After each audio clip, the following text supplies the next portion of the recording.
Hey guys, so I hope you enjoyed seeing Miss Sue Grimm read to you chapter 5. We're going to have also other surprises coming up for chapters ahead. So I'm going to go ahead and read chapter 6.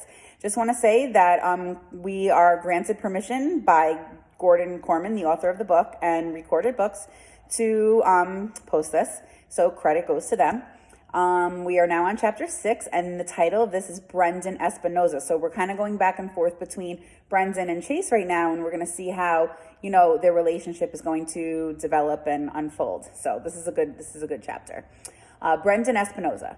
A prophet is not without honor, but in his own country and among his own kin and in his own house. That's a quote from the Bible, King James Version. It turns out this applies to YouTubers as well. Here I am. Remember, I am reading as Brendan. So here I am, ready to shoot the greatest video in the history of humanity, and I can't get anybody to help me.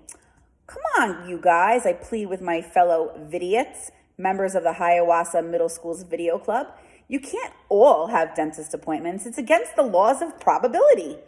All right, you got me, admits Hugo Verberg, raising his hands in surrender. I don't have a dentist appointment. The reason I won't help you is because you're completely out of your mind. What do you care? I shoot back. That's my problem, not yours. I'm not asking you to do the hard part. I just need someone to be my wingman. Shoshana, you'll help me, right? Not in a million years, is her reply. You're going to get yourself in trouble. I'll put your name on YouTube as a co-producer, I wheedle. Oh, God, she drawls. It'll help the cops spell my name right when we get arrested. I'm out, Brendan, and you'd be out too if you had any sense. So it's a no. No from Hugo, no from Shoshana, no from Barton, no from the whole video club. Maurice even suggested I should see a mental health professional. I slump against my locker, watching them walk away, deserting me.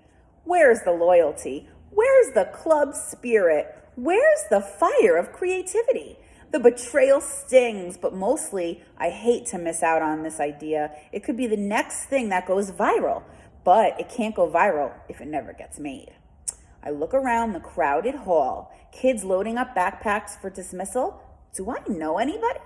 Actually, I know just everybody, but none of them will meet my eyes. I'm not the most popular guy at school. I'm not sure why. I'm on the honor roll, president of the video club, champion of the academic decathlon 2 years running. Come to think of it, those are probably some of the reasons why kids aren't lining up to ask what I'm doing after school today. Nobody even acknowledges my existence. Then, out of the passing parade, someone notices me hunkered down beside my locker. Oh man, it's Chase. That's all I need to put the finishing touch on this perfect afternoon. Bad enough I can't shoot my video. I don't need to hang by the waistband of my underwear off a peg in the girls' changing room. He pauses, frowning at me, as if trying to come up with where he remembers me from. It must be weird to walk around your own school knowing nobody when you should know everybody. A familiar face, even mine, must really stand out. The cafeteria, I supply. We almost had lunch. I'm Brendan. His face relaxes into a sheepish smile of recognition. His arm sling is gone, and even his cuts and scrapes are fading. Chase, he introduces himself. I have to laugh. Everybody knows you. How can I forget the face that's starred in so many of my nightmares? With Joel Weber gone, I might be next on the list of preferred targets. I should have told him my name was Harold. Too late now. On the other hand, the word is Chase is off the football team thanks to his head injury, and he certainly seems different than he was last year. Maybe that's because once you've cut a guy's chicken for him, he can never really be that scary again. So I try the impossible. Boys and girls, what do you think Brendan is going to do right now? That's right. He's going to ask Chase to be his filmer for the YouTube video. Let's see. So I try the impossible. Hey, Chase, are you busy this afternoon? He shrugs, right? This is what happens when you shrug. He shrugs. What have you got in mind? I push my luck. I'm shooting this video to put up on YouTube, but I need a wingman. Can you help me out? Part of me is screaming, abort, abort. It's one thing to coexist in a world where people like Chase Ambrose. It's quite another to recruit the guy for some things nobody else will touch. He never actually says yes. He just goes with me. I explain on the way, and when I tell him how the video is going to go, he doesn't even tell me I'm nuts. He just laughs and asks me if I'm kidding. Just because something is funny doesn't mean you treat it like a joke, I assure him. Comedy is serious business. If people are going to laugh at this, it'll be because we worked hard at it and got it right. He actually seems to think that over. Yeah, I can see that, but I'm not the one who's going in it, right? My doctor would freak out, not to mention my mom. Wow, Chase Ambrose has a mom? I always thought the popular people floated down to earth in a column of pure light from the great space arc. It's all me, I promise. You just have to work camera too. We stop by my place to pick up the tricycle. Chase even takes it for a test drive on the street, practically cackling with mirth. I laugh too because he looks pretty funny. He's a tall guy, so as he pedals, his knees rise up around his ears. My mother comes out to investigate the ruckus.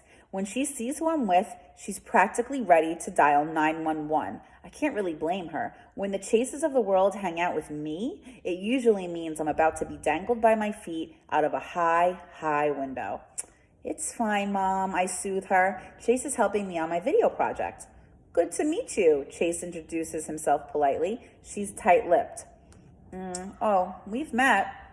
I get Chase out of there before Mom says something I'll regret. We head downtown, taking turns alternately riding, pulling and carrying the trike.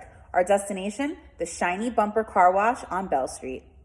I hand him the second flip cam, and he goes off to distract the attendants. Chase is even better for this than one of the vidiots because he's kind of a celebrity around town, not just a star athlete, but the son of the last star athlete. Plus, everybody's heard about his accident over the summer, so all the attention is on him. That leaves me free to sneak around the back and put on the headband with the other camera mounted to it, a waterproof GoPro I brought from home. Sneaking ahead of the next car, I place the tricycle on the conveyor, bracing my wheels against the tire block that moves vehicles through the washing tunnel. Then, I sit down on the trike, reach up to the camera, and press record. My heart is pounding, and I'm tense with anticipation. This is it, the moment of truth. The conveyor pushes me, and the first blast of water hits. It's all I can do to keep from screaming. It's ice cold. Considering the research and planning I did to get ready for this stunt, it never occurred to me that they'd use cold water in a car wash. I take hot showers. Why wouldn't cars? The frigid blast has my heart beating so fast, it's practically popping out of the top of my head. I try to tell myself to get used to it, but it's not possible. I'm hyperventilating to the point where I can't get any air in. Just when I'm about to pass out and topple off the trike, the water stops. Gasping for breath, I glance over to the observation area. Sure enough, there's Chase filming. I experience a surge of relief. The only thing worse than going through this would be going through this for nothing. My reprieve is short-lived. The soap is next, pelting down on me like wet snow. They only know two temperatures in here, cold and colder. Two gigantic spinning brushes come at me on robotic arms. I'm vaguely aware that my glasses are gone. Oh, interesting. I think that's that, right?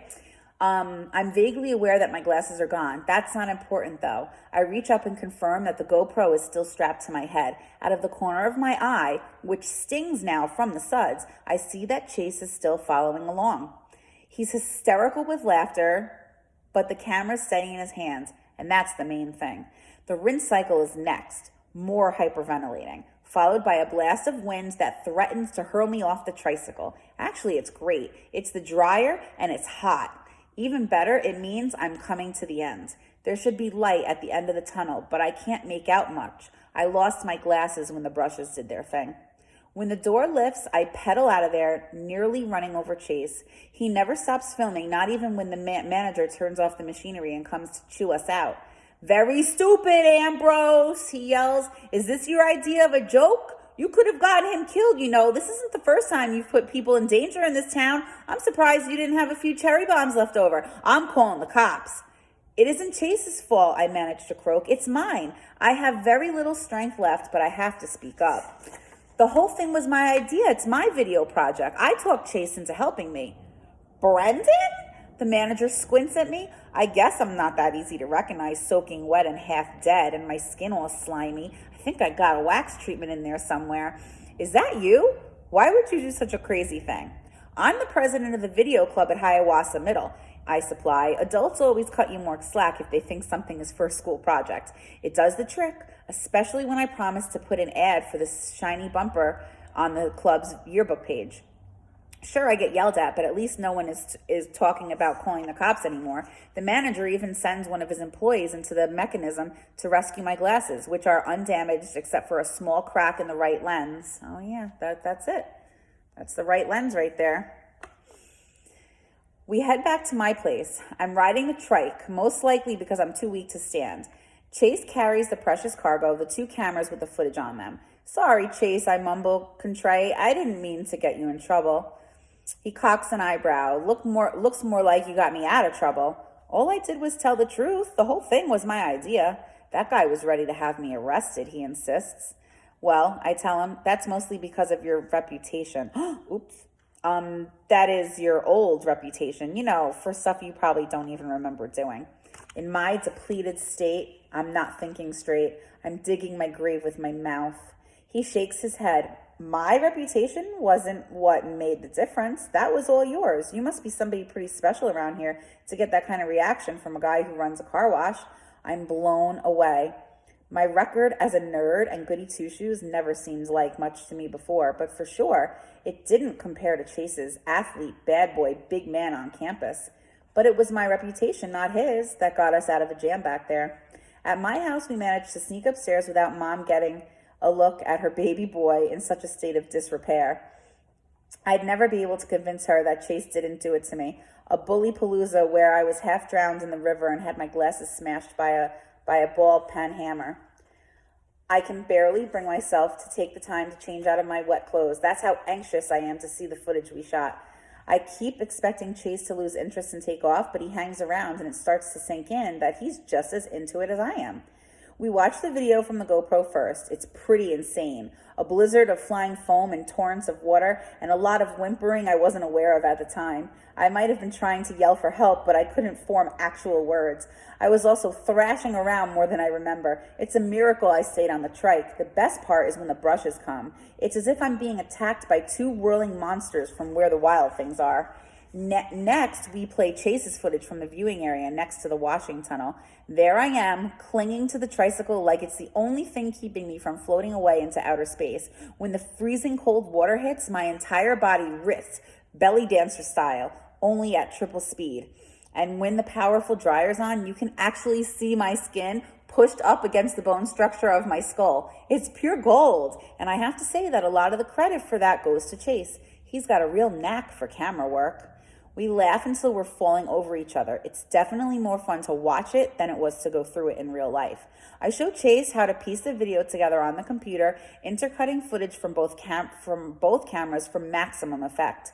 For example, when you see the GoPro image flying all over the place and then jump to me, jerking and flailing, struggling to keep my perch on the trike, it's even more hilarious because it explains why the picture inside the car wash is so wild and chaotic. Chase catches on quickly and adds some good suggestions of his own, like a split screen of both cameras when the spin brushes come on. At last, we set the whole thing to music. Ride of the, and I don't know how to say this, boys and girls, Ride of the Valkyries, and upload the clip to YouTube. We give it a title, How to Clean Your Tricycle. Brendan Espinoza and Chase Ambrose, co-producers. I kid you not, he actually thanks me when I include him in the credits. We watch it on every device in the house, the computer, our phones, and an iPad. We even Chromecast it to the TV. It doesn't get old. If this video won't go viral, there's no justice in the world, or at least on YouTube. He's still laughing as I see him out. That might be the most fun I've ever had. I swear he's like a kindergartner who's just been handed the world's most intricate balloon animal. Without thinking, I reply, how do you know? You've probably forgotten most of the fun you've had. He looks surprised for a few seconds, and I figure I'm about to get his big book bag in the side of my head. Then he says, good point, but it was still awesome. Me and my big mouth. I can't leave well enough alone. You know, we've got a video club at school, and you'd be a natural with your camera skills. We could really use you. That might be the dumbest thing I've ever said out loud. Chase Ambrose and his football buddies have made a career out of terrorizing kids just like the Vidiots. Recruiting him is like inviting a shark over for sushi. He grins at me. When's the next meeting?